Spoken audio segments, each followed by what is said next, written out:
forêts dans le nord du Québec. Malgré la pluie, le combat est loin d'être terminé. On commence même aussi à voir des signes d'impatience chez les évacués de la réserve de Wimontashi qui sont logés à là-dessus. Un homme d'affaires de 47 ans a été arrêté ce matin en lien avec une importante saisie de cocaïne. Michel Safar est propriétaire d'une entreprise spécialisée en rénovation à Montréal. Et Ottawa qui vient de déposer un projet de loi pour empêcher que les prisonniers reçoivent leurs prestations de sécurité de la vieillesse en prison. Les détails à 17 h. Tu ne devrais pas faire ça.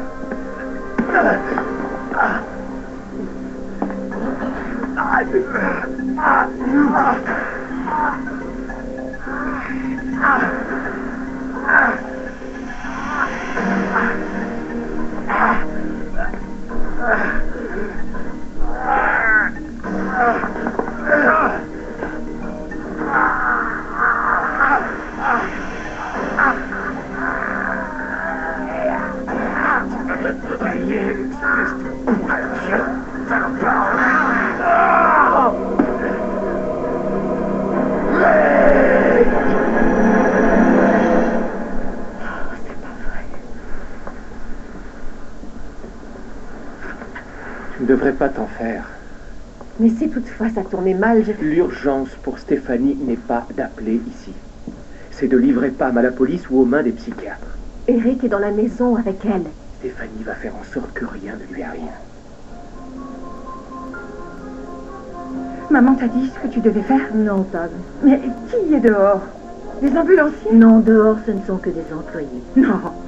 Toi, tu n'aurais jamais envisagé de me faire un coup pareil. Je Non, sais qu'elle est là. Pam, non. Maman, descends Non, tout de suite. Pam, écoute-moi. Elle n'est pas là, je t'assure qu'elle n'est pas là-haut. Je suis désolée.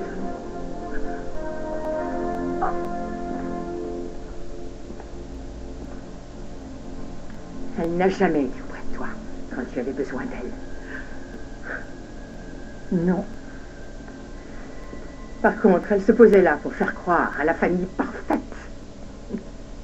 Tu lui manques, tu sais. Oh Seigneur, je lui manque pour faire sa lessive. Je lui manque pour lui cuisiner des bons Vraiment petits plats. injuste que tu aies dû faire la garde malade durant toutes ces années. Mais elle t'aime et je sais que tu l'aimes aussi. En réalité, ça ne se pousse pas du tout en ces termes. En fait, elle m'aime comme un chat pourrait aimer jouer avec sa proie. Mais toi, il fallait que tu aies une vie de ton côté. Toi aussi. Non, pas moi.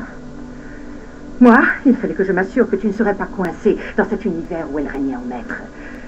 J'ai toujours été en sécurité quand nous étions petites. Est-ce qu'un jour, tu pourras me pardonner? Je t'en prie, dis-moi la vérité. Je n'ai rien à te pardonner, Pam. Je savais ce que papa te faisait endurer. Tu n'étais qu'une enfant. J'aurais pu stopper ton calvaire. Maman s'en fichait, mais moi, j'aurais pu l'empêcher de te nuire. Il y avait ce professeur à l'école qui me posait plein de questions à propos de toi tout le temps. Il savait qu'un truc clochait. Il s'appelait Monsieur Garcia. Je n'ai rien voulu lui avouer. Tu n'avais pas à prendre la responsabilité d'avouer quoi que ce soit. Comme il n'y avait personne d'autre, bien sûr que c'était ma responsabilité.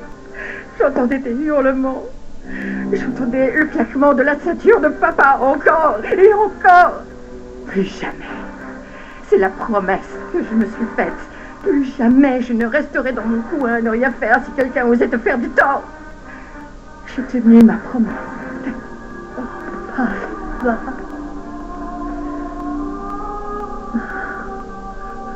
Ah, mon Dieu!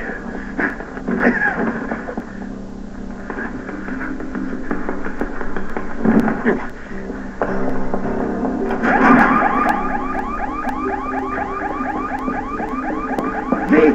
Appelez une ambulance! Rick! Rick! Ah, mon Dieu! Mon Dieu! Non, non, Rick! Oh, tiens le coup, mon vieux! Tiens le coup, les secours arrivent! Oh, c'est pas vrai, Rick!